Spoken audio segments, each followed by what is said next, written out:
Assalamualaikum Bu Fitri. Waalaikumsalam Selamat Mbak Fitri. siang. Ya, selamat siang. Bagaimana kabarnya hari ini? Alhamdulillah masih semangat meskipun sudah agak siang. Tetap semangat pagi Pak ya. Iya, masih semangat deh. Baik. Katanya di sesi hari ini mau berdiskusi tentang coaching gitu dengan Iya Pak. Hari ini saya ada agenda coaching. Ada coach yang kemarin menghubungi saya mau mendiskusikan beberapa hal katanya. Jadi dan agendanya nanti siang Pak setelah istirahat anak-anak setelah sholat. Oh, Iya. baik. Yeah. Berarti untuk tujuan hari ini kita yaitu penilaian khusus coaching ya nanti. Yeah. Dari sini saya akan menyampaikan duduk penilaiannya, kesesuaian proses coaching sesuai paradigma dengan berpikir coaching. Untuk bagiannya nanti melakukan proses coaching dengan coaching ya. Iya Pak. Yaitu yang pertama prinsip dan paradigma berpikir coaching, yaitu antara kemitraan, proses kreatif dan memaksimalkan potensi dari coach Anda. Iya Pak. Nah kemudian yang kedua yaitu kompetensi inti coaching, yaitu presence, kehadiran penuh, mendengarkan aktif, mengajukan pertanyaan berbobot sesuai dengan alur cerita, kemudian yaitu tentukan tujuan, mengidentifikasi masalah, rancangan tindakan dan tanggung jawab serta komitmen dan teknik rasa seperti itu ya. Iya. Nanti dalam proses coachingnya. Nah kemudian nanti di proses coaching ini kompetensi mana yang ingin dikembangkan dari panjenengan dengan coachingnya nanti, presence, mendengarkan aktif, mengajukan pertanyaan berbobot atau seperti apa? Ya, dalam proses coaching nanti ada kompetensi yang ingin saya fokuskan untuk saya kembangkan Pak, yaitu presence, kehadiran penuh. Karena dalam proses coaching itu kan kita perlu on fokus gitu Pak ya, untuk mendengarkan begitu dengan seksama, menyimak keluh kesah coach di sini dan juga untuk menemukan esensi dari permasalahannya dan ya itu tentu memerlukan fokus. Jadi saya ingin mengembangkan di bagian itu. Oh, bagian tentang fokusnya itu tadi ya, presence-nya. Nah, dari situ apa kompetensi spesifik yang Bu Fitri ingin amati tadi kan di presence-nya, di presence-nya. Nah, kemudian dari presence tadi, menurut Bu Fitri indikator keberhasilannya itu yang dituju itu seperti apa? Saya pikir indikator keberhasilan dalam presence, kehadiran penuh menyimak itu kalau saya bisa menghadirkan fokus dari awal hingga akhir, saya bisa menemukan pokok-pokok permasalahan dari coach, juga mampu menentukan pertanyaan-pertanyaan apa selanjutnya yang akan saya sampaikan ke coach seperti itu. Jadi itu indikator keberhasilannya ya kalau saya bisa melaksanakan itu semua dengan Nah terus mungkin ini pertanyaan terakhir ya, apa harapan dari observasi yang Bu Fitri nanti lakukan, yang akan dilakukan bersama dengan coachnya nanti? Harapan saya sih saya berhasil ya, saya berhasil melakukan proses coaching ini dengan maksimal sehingga bisa sama-sama menemukan titik terang begitu ya. Jadi dari saya sebagai coach bisa mengembangkan apa yang ingin saya kembangkan, terutama kompetensi presence tadi, kehadiran penuh, dan coach sendiri juga menemukan solusi dari permasalahannya coach sendiri. Jadi saya pikir harapan saya bisa berhasil secara maksimal. Baik, mungkin itu saja dari sesi praobservasi ini tadi. Monggo nanti kita bertemu lagi setelah jenengan melakukan coaching dengan rekan Anda. Terima kasih Bu Fitri. Assalamualaikum Bu Aris, selamat siang. Waalaikumsalam Bu Fitri, selamat siang Bu Fitri. Gimana kabarnya Bu Aris? Alhamdulillah sehat Bu Fitri. Tapi ini ada satu masalah yang ingin saya curhatkan ke Bu Fitri. Iya. Ada waktu Bu Fitri? Ya, ini saya sempatkan waktunya Bu Ari. Kan kemarin sudah WA ya. Hari ini janjian kita mau ngobrol-ngobrol nih. Oke. Bisa diceritakan Bu Ari, apa yang mau diperbincangkan ini? Iya Bu Fitri, begini loh. Apa namanya, tentang ekstra tari itu anak-anak kenapa ya kok mulai bulan ini tuh peminat dari ekstra tari ini sangat kurang.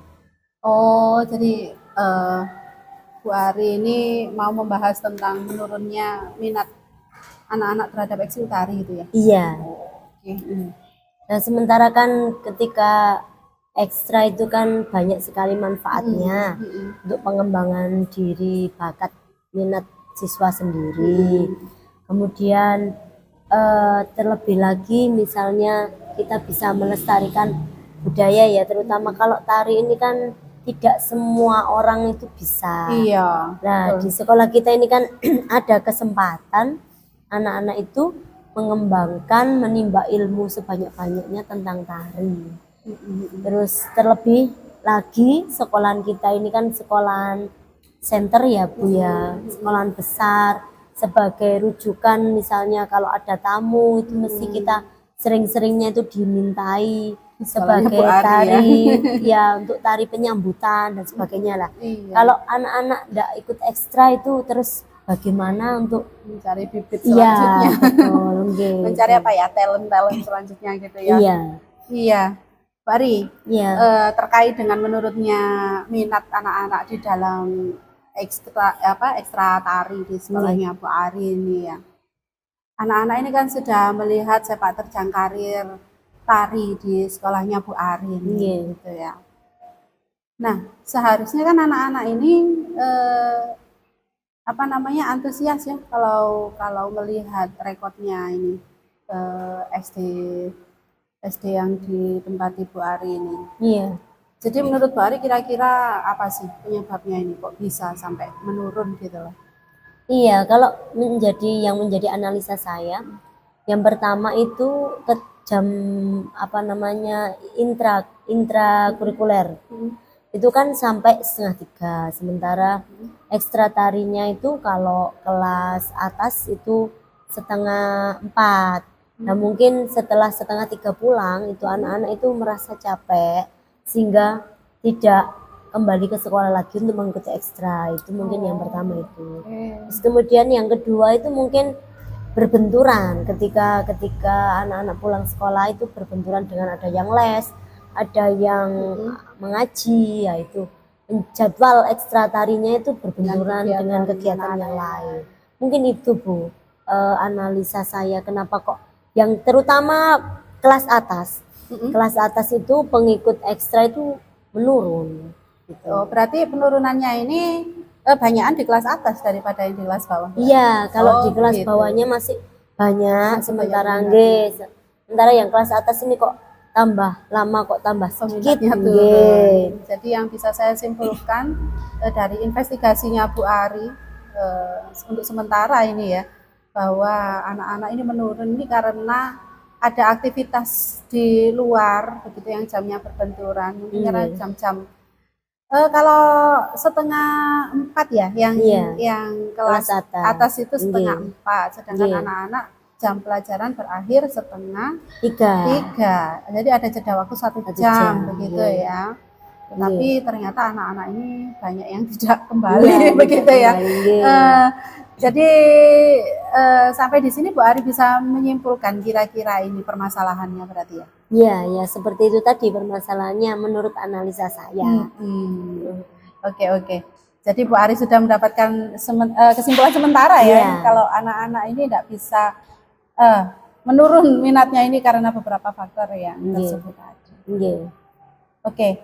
Jadi terkait dengan minatnya anak-anak ini Bu Ari, harapannya Bu Ari ke depannya untuk ekskul tari ini bagaimana ini Bu Ari? Iya, harapan saya ya kembali seperti dulu, walaupun kelas atas ataupun kelas bawah itu sangat antusias gitu loh, maksud saya itu untuk mengikutinya, karena selain mendatangkan apa namanya pembina dari luar yang didanai dana BOS kan, anak-anaknya itu sebenarnya gratis loh Bu, enggak berbayar. Lah itu kan kesempatan untuk menimba ilmu tanpa pungutan bayaran, tanpa berbayar gitu nggih. Tapi dia bisa memperoleh ilmu yang banyak. Oke. Seharusnya ini bisa menjadi Memicu semangat peluang begitu ya, peluang anak-anak untuk mengembangkan bakat dan potensinya, karena ini sudah difasilitasi oleh sekolah seperti itu ya, sehingga menggratiskan seluruh kegiatan ekstrakurikuler seperti itu. Jadi yang bisa saya simpulkan ini sementara adalah permasalahan minat menurun karena jadwal dan kepadatan ya Bu Ari. Setuju Bu Ari kira-kira? Kalau kita buat gambaran secara umum ini antara kurang baik dan cukup baik, minatnya anak-anak ini kategorinya di mana Bu Ari menurut Bu Ari? Kalau yang kelas atas ya kurang. Ini sasarannya kita yang di kelas atas. Iya, kelas atas. Kurang, ini masih kurang. Karena dilihat dari jumlah siswa kalau antara kelas 4, 5, 6 itu kan hampir 80-an. Nah, pengikutnya hanya sekitar 12 gitu. Jadi dari 80 siswa di kelas atas 4, 5, 6. Iya. Pendaftar atau peserta untuk ekskul-tari 12. Iya. Memang lumayan. Iya, dulunya itu hampir 30. Tahun-tahun sebelumnya? Iya, 30, 40 gitu. Oh, banyak ya, apalagi sebelum apa namanya 5 hari sekolah itu banyak. Oke. Jadi Bu Ari, harapannya Bu Ari ini untuk ekskul tari ini kan tadi seperti yang saya tangkap begitu ya, Bu Ari ingin meningkatkan minatnya anak-anak untuk ekskul tari pada jenjang kelas atas 4, 5, 6 begitu ya. Bu Ari sudah punya gambaran nih, punya gambaran apa nih selanjutnya yang akan dilakukan Bu Ari supaya minatnya anak-anak ini bisa up lagi begitu, supaya meningkat lagi gitu. Iya, mungkin saya akan mengadakan sebuah gebrakan ya, misalnya pentas seni antar kelas yang mewajibkan anak-anak di kelas, setiap kelas itu menampilkan apa yang didapat dari ekstra tari. Jadi tarinya itu dibatasi yang didapatkan dari ekstra tari. Mungkin itu salah satunya. Kemudian mengikutkan anak-anak misalnya untuk lomba-lomba di luar sekolah, itu mungkin menambah antusias untuk apa namanya keikutsertaannya di dalam ekstra tari. Jadi ini Bu Ari sepertinya sudah punya insight nih, mau apa nih ke depannya ya. Oke. Untuk membuat gebrakan dengan apa mewajibkan menampilkan gitu ya, menampilkan apa yang sudah diperoleh dari ekskul tari itu. Begitu ya Bu Ari, mengadakan pentas seni seperti itu. Intern sekolah Bu Ari di sini. Jadi Bu Ari ini sepertinya sudah punya rencana tindakan untuk meng-up lagi, untuk meningkatkan lagi motivasi anak-anak begitu ya Bu.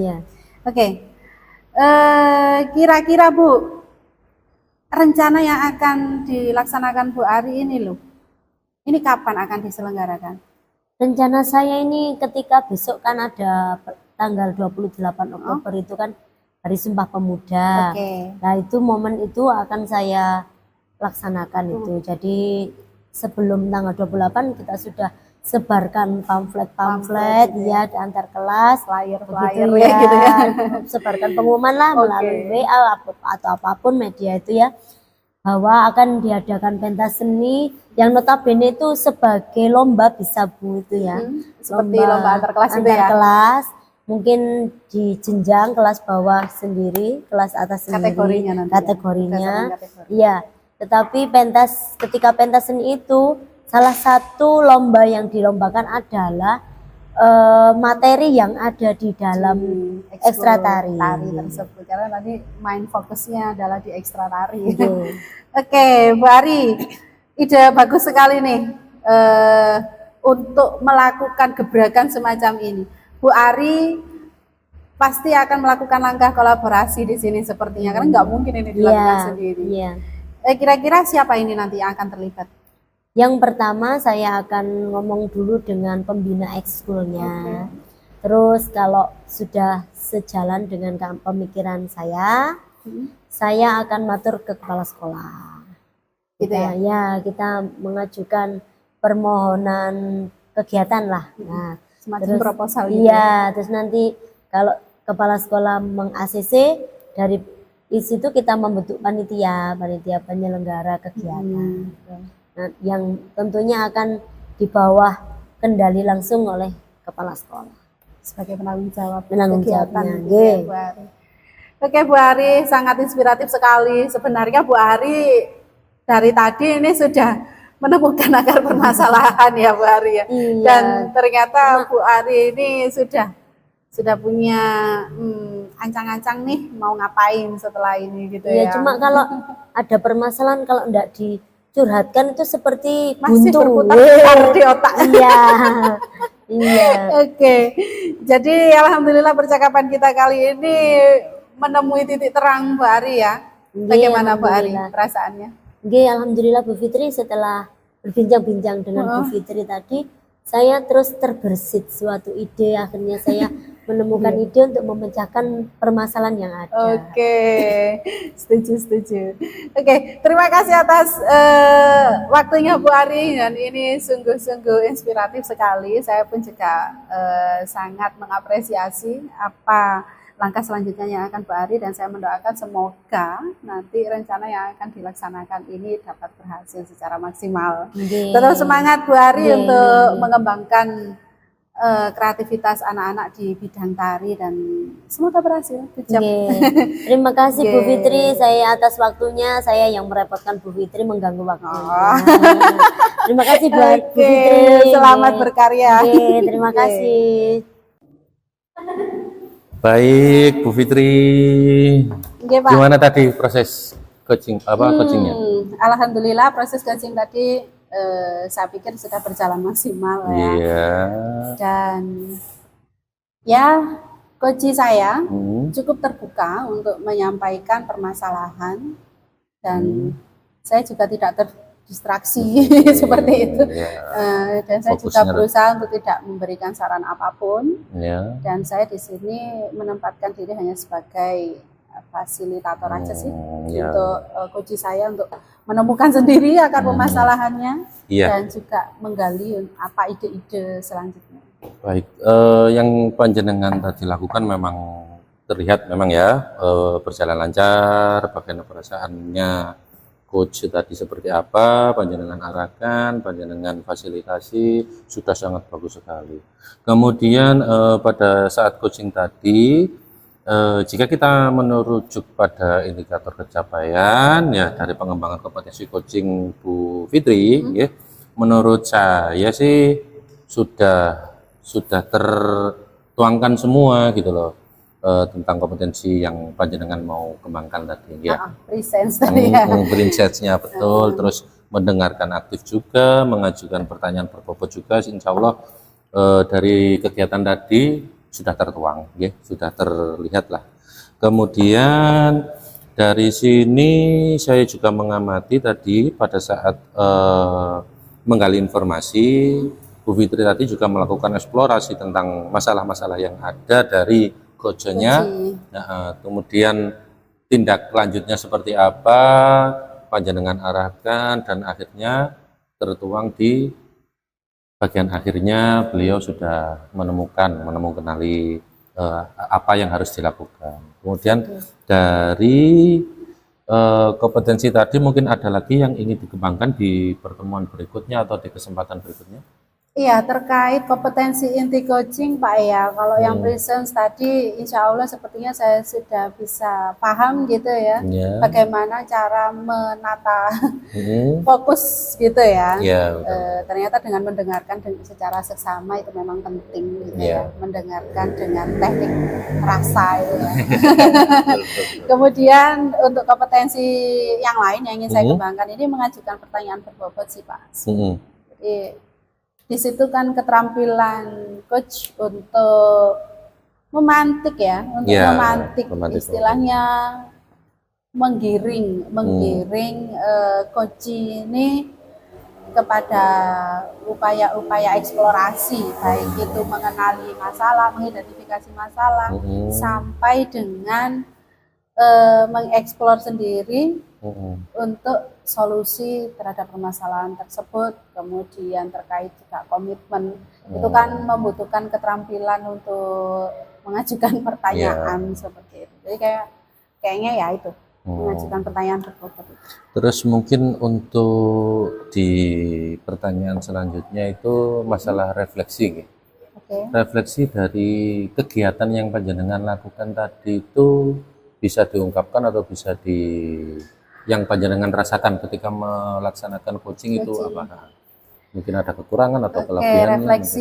refleksi kali ini karena coach ini juga bersikap sangat hangat gitu ya, friendly banget. Jadi kita ini nggak ada beban Nggak ada apapun. Jadi kita bisa Betul, suasana yang cair, ada prinsip kemitraan di sini. Di sini saya tidak dengan coach saya ini prinsipnya setara sih, tidak ada yang Jadi tidak ada yang di atas, tidak ada yang di bawah. tidak ada hierarki ya, semacam itu. Jadi saya pikir untuk refleksi saya cukup baik. Cukup baik. Saya harap kedepannya untuk proses-proses coaching selanjutnya, baik ini coaching ini kan nanti bisa diterapkan ke anak-anak juga Ya, untuk betul. Karena menghandle permasalahannya anak-anak. Ya, Kadang-kadang kita juga menemui permasalahan yang kompleks dari Betul, anak-anak betul. seperti itu. apalagi di kelas gitu kan ya. Jadi proses ini juga menjadi pengalaman tambahan seperti itu ya, menambah pengalaman, menambah wawasan. Nah terus terang kadang-kadang kita juga menemukan ide-ide baru dari coach sebenarnya. Iya, betul. Jadi ketika kita berbincang-bincang sebenarnya arahnya ini dua arah. Dua arah. Saling manfaatnya betul. Saling bertukar informasi. Dari coachingnya juga bisa menggali potensi. Ya. Dari coach sendiri juga bisa mendapat inspirasi dari coach. Jadi ada Baik, simbiosis Ya. mutualisme gitu. Ya, baik, terima kasih Bu Fitri. Mungkin dari sesi ini bisa kita akhiri dan semoga di kemudian hari kita bisa bertemu lagi untuk proses-proses yang seperti ini lagi dengan tingkat yang lebih baik lagi. Terima kasih Bu Terima Fitri. kasih Pak Fitri atas waktunya. Assalamualaikum. Waalaikumsalam warahmatullahi wabarakatuh.